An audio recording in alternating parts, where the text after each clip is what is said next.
ಎದುರಿಸುವಂತ ಕೆಲಸವನ್ನ ಕುಮಾರಸ್ವಾಮಿ ಅವರು ಮಾಡ್ತಾ ಇದ್ದಾರೆ ಅಂತ. ಯಾಕಂದ್ರೆ ತನಿಖೆಗೆ ಎಲ್ಲೋ ಒಂದು ಕಡೆ ಒತ್ತಡ ಹಾಕೋದು, ಮೊದಲೇ ಎದುರಿಸೋದು, ಅವ್ರು ತನಿಖೆನೇ ಮಾಡಿದವಾಗ. ನೋಡಿ, ಅವರಿಗೆ ಪೊಲೀಸ್ ಅಧಿಕಾರಿಗಳಿಗೆ ಒಂದು ಮ್ಯಾಂಡೇಟ್ ಇದೆ, ಎನ್ಕ್ವೈರಿ ಮಾಡಿ ಅಂಥೇಳಿ ಅವರಿಗೆ SITನ ಮಾಡಿದ್ದಾರೆ, ಕಾನೂನಾತ್ಮಕವಾಗಿ SITನ ಮಾಡಿದ್ದಾರೆ. ಅವ್ರ ಕೆಲಸ ಮಾಡ್ತಾರೆ. ಅದಕ್ಕೆ ಅಡ್ಡಿಪಡಿಸಿದರೆ, ಕೆಲಸ ಮಾಡೋದಕ್ಕೆ ಅಡ್ಡಿಪಡಿಸಿದರೆ ಅವರಿಗೆ ಆದಂಥ ಕೆಲವು ಕ್ರಮಗಳಿದ್ದಾವೆ, ಅದನ್ನು ಅವರೇ ತಗೊಳ್ತಾರೆ, ಪೊಲೀಸ್ನವರೇ. ಅದು ಬಿಟ್ಟು ನಾನೇನು ಹೇಳಕ್ಕೆ ಹೋಗೋದಿಲ್ಲ. ಅತ್ಯಂತ ಹಿರಿಯ ಅಧಿಕಾರಿ ಆ ಥರದ ಪದ ಬಳಕೆ ಮಾಡೋದು ಎಷ್ಟು ಸರಿ ಅಂತ ಆ ಥರ ಆಕ್ಷೇಪ. ಏನು ಪದ ಬಳಕೆ ಮಾಡಿದ್ದಾರೆ? ಸಿಬ್ಬಂದಿಗಳಿಗೆ ಬರೆದಂಥ ಪತ್ರದಲ್ಲಿ. ಹೌದು, ಏನು ಪದ ಬಳಕೆ ಮಾಡಿದ್ದಾರೆ? ಹಂದಿಗಳ ಜೊತೆ ಗುದ್ದಾಡೋದು ಬೇಡ. ಯಾರು ಅದನ್ನ ಯಾರು ಹೇಳಿದ್ದು? ಬರ್ನಾರ್ಡ್ ಶಾ ಹೇಳಿರ್ಬೋದು. ಬರ್ನಾರ್ಡ್ ಶಾ ಆ ರೀತಿ ಹೇಳಿದ್ದಾರೆ ಹೊರತು ಕುಮಾರಸ್ವಾಮಿ ಅವರಿಗೆ ರೆಫರ್ ಮಾಡಿ ಹೇಳಿಲ್ವಲ್ಲ. ಹೇಳಿದಾರ? ಕುಮಾರಸ್ವಾಮಿ ರೀ, ಓದಕ್ ಬರ್ಬೇಕಲ್ರಿ ನಮ್ಗೆ. ಓದಕ್ಕೆ ಅರ್ಥ ಮಾಡ್ಕೊಳಕ್ಕೆ ಬಂದ್ರೆ ಈ ಪ್ರಶ್ನೆನೇ ಬರಲ್ಲ. ಕಾಂಗ್ರೆಸ್ ನಾಯಕರು ಬರ್ಸಿದ್ದಾರೆ ಅವ್ರ ಕಡೆಯಿಂದ. ನೋಡಪ್ಪ, ಬರ್ನಾರ್ಡ್ ಶಾ ಹೇಳಿದ್ದನ್ನ ಅವರು ಕೋಟ್ ಮಾಡಿದ್ದಾರೆ. ನನಗೆ ಅಪ್ಲೈ ಆಗುತ್ತೆ ಅಂತ ಯಾಕೆ ತಗೋಬೇಕು? ನಾವು ತಗೋಬೇಕಾ? ಅವರೇ ವಿಚಾರ ಪ್ರಸ್ತಾಪ ಮಾಡಿರೋದಲ್ಲ. ಅವ್ರು ಪ್ರಸ್ತಾಪ ಮಾಡಿರ್ಬೋದು. ಈ ಗಾದಿ ಹೇಳ್ತೀವಿ ನಾವು, ಗಾದಿ ಹೇಳಿದ್ರೆ ಅದು ಗಾದಿ ನನಗೆ ಆಗುತ್ತೆ ಅಂತಲ್ಲ. ನಾಣ್ಣುಡಿಗಳು, ಗಾದಿಗಳು, ಈ ರೀತಿ ದೊಡ್ಡವರು ಹೇಳಿದ ಮಾತುಗಳು ಇವೆಲ್ಲ ಒಂದು ಅರ್ಥದಲ್ಲಿ ಹೇಳ್ತಾರೆ. ಅದನ್ನು ನಾವು ಹೆಂಗೆ ಬೇಕು ಹಂಗಂಗೆ ನಾವು ಅರ್ಥ ಮಾಡ್ಕೊಳಕ್ಕಾಗಲ್ಲ. ಅದಕ್ಕೆ ಒಂದಷ್ಟು ಅಪ್ಲಿಕೇಶನ್ ಆಫ್ ಮೈಂಡ್ ಬೇಕಾಗುತ್ತೆ. ಈಗ ಸ್ನೇಹಮಯಿ ಕೃಷ್ಣ ಅವರು ಇಡಿಗೆ ಮತ್ತೆ ದೂರು ಕೊಟ್ಟಿದ್ದಾರೆ ಸಿದ್ದರಾಮಯ್ಯ ಅವರ ಈ ವಿಚಾರದಲ್ಲಿ. ಕೊಡಲಿ, ಅವರು ಇಡಿಗೂ ಕೊಟ್ಟಿದ್ದಾರೆ, CBIಗೂ ಕೊಡಿ ಅಂತ ಕೊಟ್ಟಿದ್ದಾರೆ. ಅದೆಲ್ಲ ಕಾನೂನು ನೋಡ್ಕೊಳ್ಳುತ್ತೆ. ನಾವು ಅದ್ರ ಬಗ್ಗೆ ಕಾಮೆಂಟ್ ಮಾಡೋದಕ್ಕಾಗೋಲ್ಲ. ಕಾನೂನು ಜುಡಿಷಿಯರಿ ಇದೆ, ಅವರು ಏನು ತೀರ್ಮಾನ ತಗೊಳ್ತಾರೋ ತಗೊಳ್ಳಿ. ಈಗ 197 pages ಜಡ್ಜ್ಮೆಂಟ್ ಕೊಟ್ರಲ್ಲ, ಹಾಗೆ ಕೊಡಲಿ ಅವರು. ಇವತ್ತಿನ ಸ್ನೇಹಮಯಿ ಕೃಷ್ಣ ವಿರುದ್ಧ ಹಳೆ ಕೇಸಿಗೆ ಸಂಬಂಧಪಟ್ಟಂತೆ ಈಗ FIR ಆಗಿದೆ. ಅದೊಂದು ರೀತಿ ದ್ವೇಷದ ರಾಜಕಾರಣನ ಅಥವಾ ದ್ವೇಷ ತೀರಿಸ್ಕೊಂತ ಇದೆಯಾ? ಯಾರು ದ್ವೇಷ ಮಾಡ್ತಾರೆ ಗೊತ್ತಿಲ್ಲಪ್ಪ. ಈ ಇದರಲ್ಲಿ ದಿನ ಬೆಳಗ್ಗೆ ಆದರೆ ಬರೀ ಇದೇ ಆಗಿದೆ. ಇವ್ರಿಗೇನೋ ಅಂದರು, ಇನ್ನೊಂದು ಯಾರೋ ಅಂದರು, ನಾಳೆ ಕತೆ ತೆಗೆದ್ರು. ಇದು ಇಷ್ಟರ ಮಟ್ಟಿಗೆ ಕಲುಷಿತವಾದರೆ ಕಷ್ಟ. ರಾಜಕೀಯ ಸಾರ್ವಜನಿಕ ಜೀವನ ಇಷ್ಟೊಂದು ಕಲುಷಿತ ಆದರೆ ಭಾಳ ಕಷ್ಟ. ಇವತ್ತಿನ ಯಾವ ಆಧಾರದ ಮೇಲೆ ಸಭೆ ಕಾಂಗ್ರೆಸ್ ಪಕ್ಷದಲ್ಲಿ ಏನಾದರೂ ಸಂದೇಶ ರವಾನೆನಾ ಸರ್? ಏನು ಇವತ್ತಿನ ಎತ್ತಿನಹೊಳೆ ಯೋಜನೆ ನಿಮ್ದು? ಅಲ್ಲ ರೀ, ನಾನು ಅವರಿಗೆ ಹೇಳಿದ್ದೆ, ನಾನೇ ಬರ್ತೀನಿ, ನಮ್ಮದು ಎತ್ತಿನಹೊಳೆ ಯೋಜನೆ ವೇಗವಾಗಿ ಆಗ್ತಾ ಇಲ್ಲ, ಹಣ ಬಿಡುಗಡೆ ಆಗಬೇಕು. ಜೊತೆಗೆ ಅವರು ದೊಡ್ಡಬಳ್ಳಾಪುರದಲ್ಲಿ ಮತ್ತು ನನ್ನ ಕ್ಷೇತ್ರಕ್ಕೆ ಏನು ಇಂಪೌಂಡಿಂಗ್ ಮಾಡೋದಕ್ಕೆ 5,000 ಎಕರೆ ಭೂಮಿಯಲ್ಲಿ ಪ್ರಸ್ತಾಪ ಮಾಡಿದರು. ಅದು ಅರ್ಧ ನನಗೆ 2,500 ಎಕರೆ ನನ್ನ ಕ್ಷೇತ್ರಕ್ಕೆ ಬರುತ್ತೆ, ಇನ್ನು 2,500 ದೊಡ್ಡಬಳ್ಳಾಪುರ ಕ್ಷೇತ್ರಕ್ಕೆ ಬರುತ್ತೆ. ಅದಕ್ಕೇ ಅದನ್ನು ಬದಲಾಯಿಸಿ ಹಿಂದಿನ ಸರ್ಕಾರ ಅದನ್ನು ಸ್ಟಾಪ್ ಮಾಡಿ ಮುಂದೆ 2 ಕಡೆ 3 ಕಡೆ ಇಂಪೌಂಡ್ ಮಾಡೋದು ಅಂತ ಮಾಡಿದ್ದಾರೆ. ಅದನ್ನು ನಾವು ಆಗಬಾರ್ದು, ನಮ್ಮಲ್ಲೇ ಆಗಬೇಕು ಅಂಥೇಳಿ ಒಂದು ಆರ್ಗ್ಯುಮೆಂಟ್ ನಡೀತಾ ಇತ್ತು. ಅದಕ್ಕೋಸ್ಕರ ನಾನು ಬರ್ತೀನಿ, ಚರ್ಚೆ ಮಾಡಬೇಕು. ಬೇಗ ನಮಗೆ ಬಹುಶಃ ಮುಂದಿನ ವರ್ಷಕ್ಕಾದರೂ ಕೂಡ ತುಮಕೂರಿಗೆ ನೀರು ಬರಬೇಕು ಅಂತ ಹೇಳಿ ನಾನು ಹೇಳಿದೆ. ಅದಕ್ಕೆ ನಾನೇ ಬರ್ತೀನಿ, ಮಾತಾಡೋಣ ಅಂದರು. ಬಂದಿಂದೆ. ಅದೇನು ನಾವು ಭೇಟಿಯಾಗೋದೇನು ಹೊಸ್ದಾಗ್ತೀವಿ. ಶಿವಕುಮಾರ್ ಅವರು ನಮ್ಮ ಅಧ್ಯಕ್ಷರಿದ್ದಾರೆ ಮತ್ತು ನಮ್ಮ DCM ಇದ್ದಾರೆ. ನಾವು ಮಾತಾಡ್ಕೊಳ್ಳೋದೇ, ಇನ್ಯಾರು ಮಾತಾಡ್ಕೋಬೇಕು?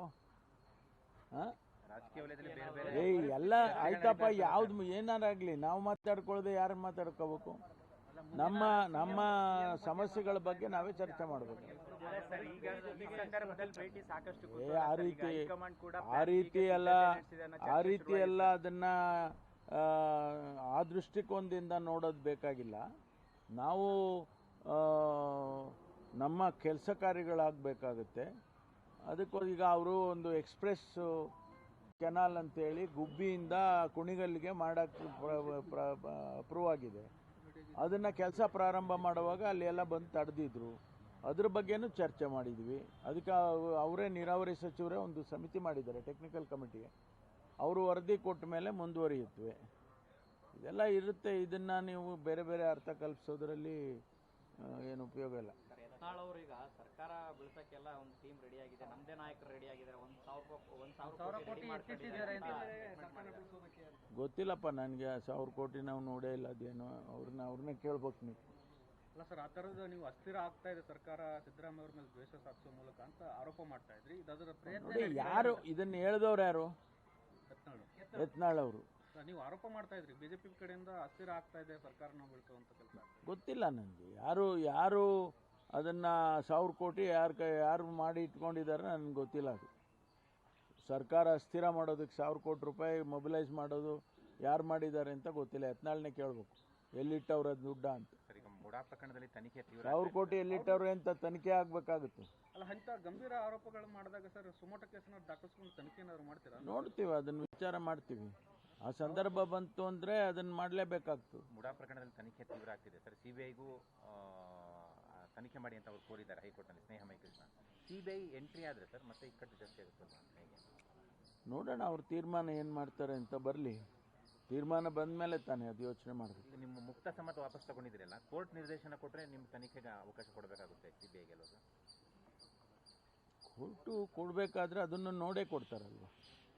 ಕೋರ್ಟ್ ಕೊಡಬೇಕಾದ್ರೆ ರಾಜ್ಯ ಸರ್ಕಾರ ಈ ರೀತಿ ಒಂದು ತೀರ್ಮಾನ ಮಾಡಿದೆ, ನಾವು ಕೋರ್ಟು ಸರ್ಕಾರದ ತೀರ್ಮಾನದ ವಿರುದ್ಧವಾಗಿ ಜಡ್ಜ್ಮೆಂಟ್ ಕೊಡಬೇಕಾದ್ರೆ ಅವರು ನೋಡಬೇಕಲ್ವಾ, ನೋಡೇ ಕೊಡ್ತಾರೆ.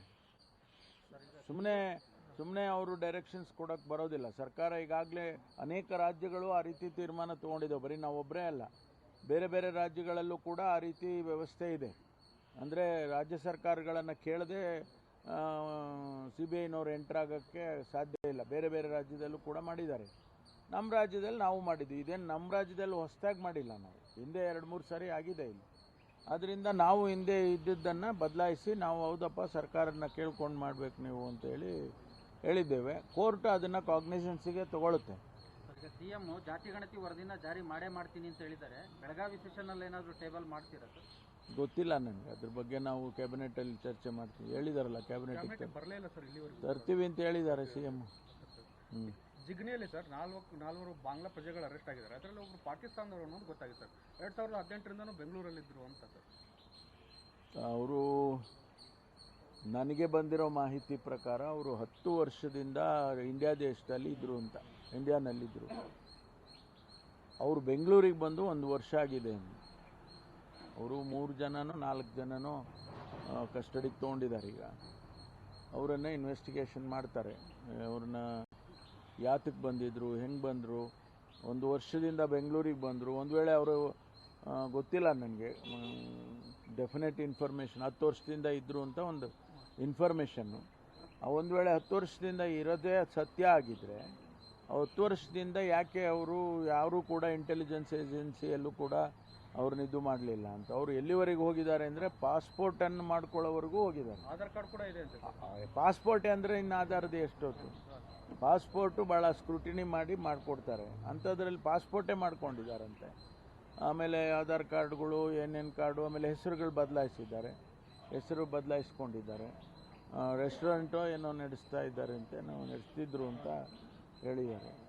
ಅದರಿಂದ ನೋಡೋಣ, ಅದು ಇನ್ನು ಫರ್ದರ್ ಇನ್ವೆಸ್ಟಿಗೇಷನ್ ಆದಮೇಲೆ ಏನು ಇನ್ಫಾರ್ಮೇಷನ್ ಬರುತ್ತೆ ಅಂತ ನೋಡೋಣ. ಫ್ರೇಜರ್ ಟೌನ್ನಲ್ಲಿ ಪೊಲೀಸ್ ಕ್ವಾರ್ಟರ್ಸ್ಗಳು ಸರ್ ಬಹಳ ದುಸ್ಥಿತಿಯಲ್ಲಿದ್ದಾವಂತೆ. 36 ಫ್ರೇಜರ್ ಟೌನ್ನಲ್ಲಿ 36 ಪೊಲೀಸ್ ಕ್ವಾರ್ಟರ್ಸ್ಗಳು ಬೀಳೋ ಪರಿಸ್ಥಿತಿಯಲ್ಲಿದ್ದಾವಂತೆ ಸರ್. ಏನು ಕ್ರಮ? ಬಹಳ ಆತಂಕ. ಇಲ್ಲ, ಕಳಿಸ್ತೀನಿ, ಯಾರನ್ನಾದರೂ ನಮ್ಮ ಹಿರಿಯ ಅಧಿಕಾರಿಗಳನ್ನ ಕಳಿಸ್ತೀನಿ. ಇಲ್ಲಾಂದ್ರೆ ನಾನೇ ವಿಸಿಟ್ ಮಾಡ್ತೇನೆ. ಒಂದು ಸಾರಿ ವಿಸಿಟ್ ಮಾಡಿ ಅದಕ್ಕೆ ಸೂಕ್ತ ನಿರ್ದೇಶನ ಕೊಡ್ತೀನಿ. ಸರ್, ಈಗ ಬಾಂಗ್ಲಾದೇಶದ ಮೂಲಕ ಅವರು ಭಾರತಕ್ಕೆ ಬಂದಿದ್ದಾರೆ ಅನ್ನುವಂಥ ಮಾಹಿತಿ ಇದೆ ಸರ್. ಬಾಂಗ್ಲಾದೇಶ ಒಂದು ಕಳ್ಳದಾರಿ ಆಗ್ತಾ ಇದೆ ಸರ್ ಭಾರತಕ್ಕೆ. ಇಲ್ಲ, ಭಾಳ ಜನ ಬಾಂಗ್ಲಾದೇಶದವರು ಬಂದಿದ್ದಾರಲ್ಲ. ಭಾಳ ಜನ ಬಾಂಗ್ಲಾದೇಶದವ್ರು, ನಾವು ಪ್ರತಿನಿತ್ಯ ಬಾಂಗ್ಲಾದೇಶದವ್ರನ್ನ ಬೆಂಗಳೂರಿನಲ್ಲೂ ಕೂಡ ನಾವು ಹಿಡಿತಾನೆ ಇದ್ದೀವಿ, ಡಿಪೋರ್ಟ್ ಮಾಡ್ತಾನೆ ಇದ್ದೀವಿ, ಬರ್ತಾ ಇರ್ತಾರೆ. ಅಲ್ಲಿ ಬಾಂಗ್ಲಾದೇಶದಲ್ಲಿ ಸ್ವಲ್ಪ ಒಂದು ಬಾರ್ಡರು ಸ್ವಲ್ಪ ಪೋರಸ್ ಇದೆ ಅಂತ ಹೇಳ್ತಾರೆ. ಅಲ್ಲಿ ಬಾರ್ಡರ್ನ ಟೈಟ್ ಮಾಡಬೇಕು. ಅದು ಗೌರ್ಮೆಂಟ್ ಆಫ್ ಇಂಡಿಯಾ, ಮಿಲಿಟ್ರಿ ಅವೆಲ್ಲ ಮಾಡಬೇಕಾಗುತ್ತೆ. ಕೇಂದ್ರದ ಗಮನಕ್ಕೆ ತರ್ತೀರಾ ಅಂತ ಸರ್? ನಾವು ಕಂಟಿನ್ಯೂಸ್ ಆಗಿ ತರ್ತಾನೆ ಇರ್ತೀವಲ್ಲ. ನಮ್ಮ ಬೆಂಗಳೂರಿನಲ್ಲಿ ಈಗ ನನಗೆ ಮಾಹಿತಿ ಇರೋ ಸುಮಾರು ಜನ ಇದ್ದಾರೆ ಅಂತ ಹೇಳ್ತಾರೆ. ನಾವು ಅವ್ರನ್ನ ಸ್ಕ್ರೀನ್ ಮಾಡಿ ಪ್ರತಿನಿತ್ಯನೂ ಕೂಡ ಮಾನಿಟ್ರ್ ಮಾಡಿ ಯಾರ್ಯಾರು ನಮಗೆ ಸಿಗ್ತಾರೆ ಅವ್ರನ್ನ ಅರೆಸ್ಟ್ ಮಾಡಿ ಡಿಪೋರ್ಟ್ ಮಾಡ್ತೀವಿ. ಡಿಪೋರ್ಟ್ ಮಾಡಿ ಇವ್ರಿಗೆ ಬಾಂಗ್ಲಾದೇಶದ ಹೈಕಮಿಷನ್ಗೂ ಕೂಡ ತಿಳಿಸ್ತೇವೆ, ಗೌರ್ಮೆಂಟ್ ಆಫ್ ಇಂಡಿಯಾಗೂ ತಿಳಿಸ್ತೇವೆ. ಅದು ಅವರು ಬಾರ್ಡರ್ನಲ್ಲಿ ಟೈಟ್ ಮಾಡಬೇಕು.